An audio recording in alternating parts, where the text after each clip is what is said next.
અરવલ્લીના મોડાસામાં હાઈવે ઉપર પાણી ભરાઈ ગયા। મોડાસા બાયપાસ હાઈવે પાણીમાં ગરકાવ થયો। ગોધરા શામળાજી સ્ટેટ હાઈવે ઉપર પણ પાણી ભરાયા। પાણીનો નિકાલ ન થતા વાહન ચાલકોને હાલાકી પડી।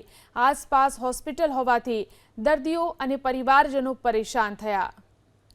અરવલ્લી જિલ્લામાં વહેલી સવારથી જ મોડાસા અને ભિલોડા પંથકમાં વરસાદની શરૂઆત થઈ હતી। હાલ આપણે મોડાસા જે ગોધરા બાયપાસ હાઈવે પર છે, આપ દ્રશ્યમાં જોઈ શકો છો કે એમ્સ હોસ્પિટલ આગળ આજે વરસાદી પાણી ભરાયા છે।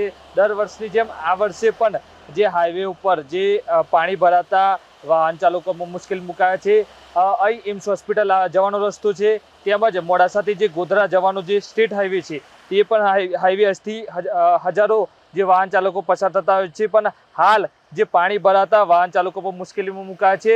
વારંવાર તંત્રને રજૂઆત કરવા છતાં પણ આજે પાણીનો નિકાલ લાવવામાં આવતો નથી, તેના કારણે વાહન ચાલકો અટવાયા છે। દેવાંગ ચૌધરી, એબીપી અસ્મિતા, અરવલ્લી।